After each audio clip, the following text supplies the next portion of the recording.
Mostly Harmless by Douglas Adams. Chapter 25.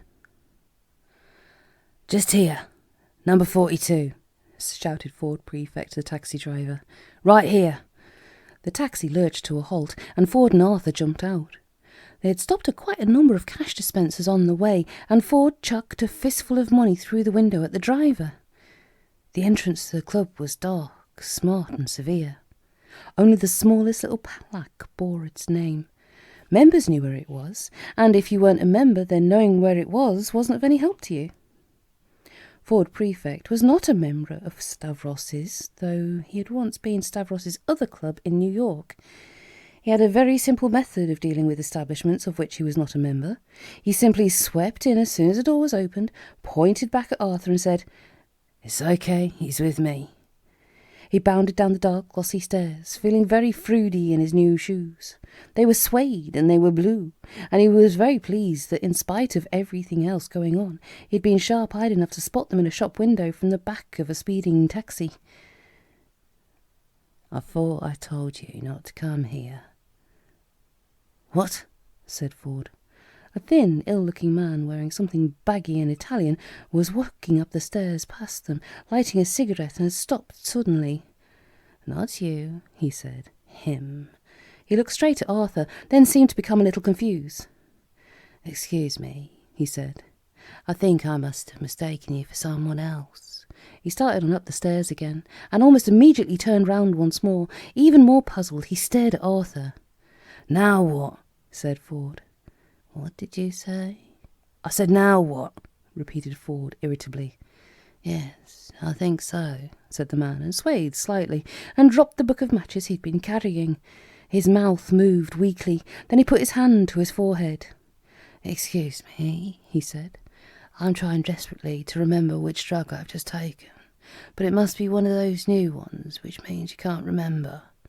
He shook his head and turned away again, and went up towards the men's room.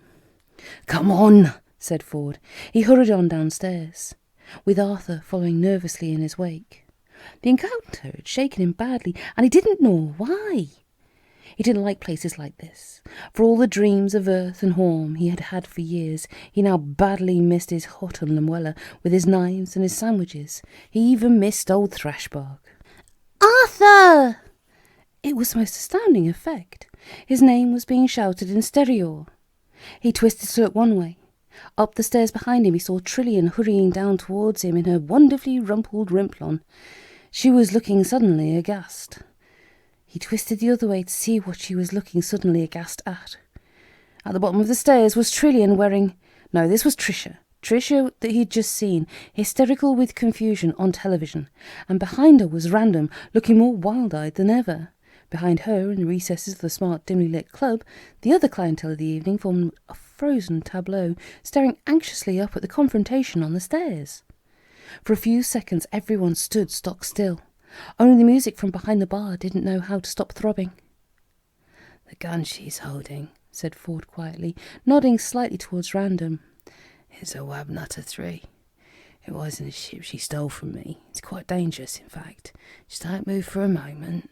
So hope everybody stays calm and find out what's upsetting her."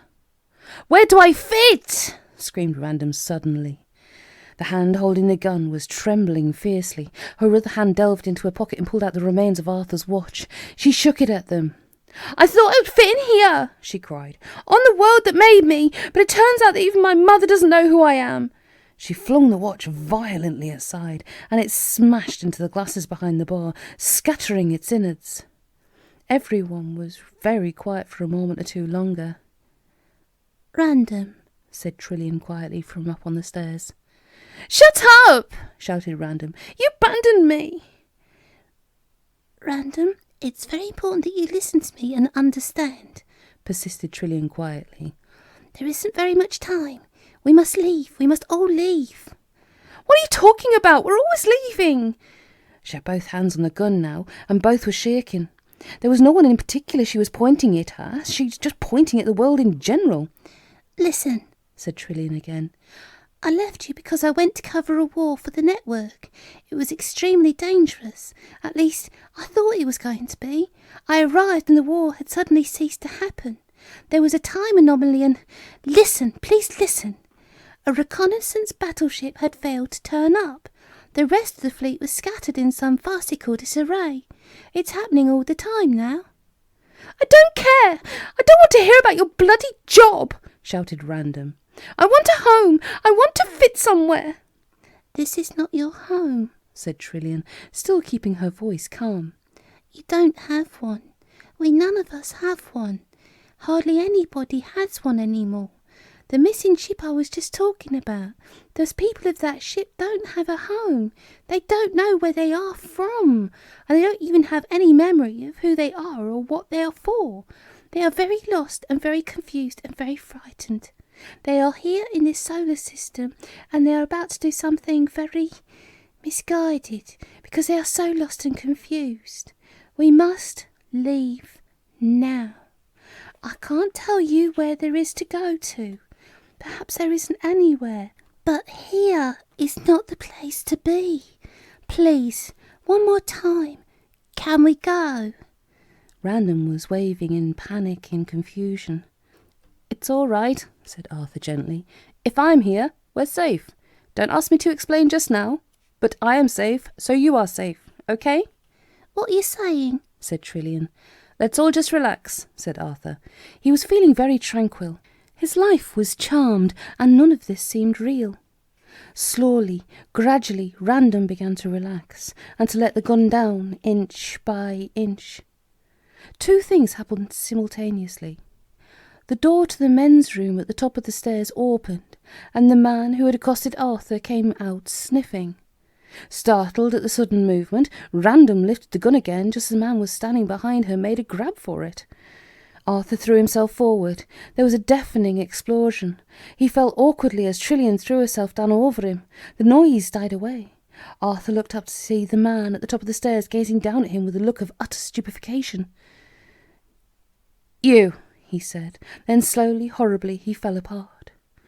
Random threw the gun down and fell to her knees, sobbing. I'm so sorry, she said. I'm so sorry. I'm so sorry. Tricia went to her. Trillian went to her. Arthur sat on the stairs with his head between his hands and had not the faintest idea what to do. Ford was sitting on the stair beneath him. He picked something up, looked at it with interest, and passed it up to Arthur. This mean anything to you? Arthur took it. It was the book of matches which the dead man had dropped. It seemed the name of the club on it. It had to be the name of the proprietor of the club on it. It looked like this: Stavro Mueller Beta. He stared at it for some time as things began slowly to reassemble themselves in his mind. He wondered what he should do, but he only wondered it idly.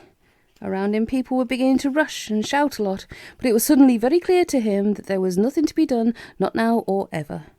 Through the new strangeness of noise and light, he could just make out the shape of Ford Prefect sitting back and laughing wildly. A tremendous feeling of peace came over him. He knew that at last, for once and forever, it was now all finally over. In the darkness of the bridge at the heart of the Vorgon ship, Prostetnik Vorgon Gelt sat alone. Lights flared briefly across the external vision screens that lined one wall. In the air above him, the discontinuities in the blue and green watery sausage shape resolved themselves. Options collapsed. Possibilities folded into each other, and the whole at last resolved itself out of existence. A very deep darkness descended. The Vogon captain sat immersed in it for a few seconds. "Blue light," he said. There was no response. The bird, too, had crumpled out of all possibility. The Vogon turned on the light himself. He picked up the piece of paper again and placed a little tick in the little box. Well, that was done. His ship slunk off into the inky void. In spite of having taken what he regarded as an extremely positive piece of action, the Grebulon leader ended up having a very bad month after all. It was pretty much the same as all previous months, except that there was now nothing on the television anymore. He put on a little light music instead.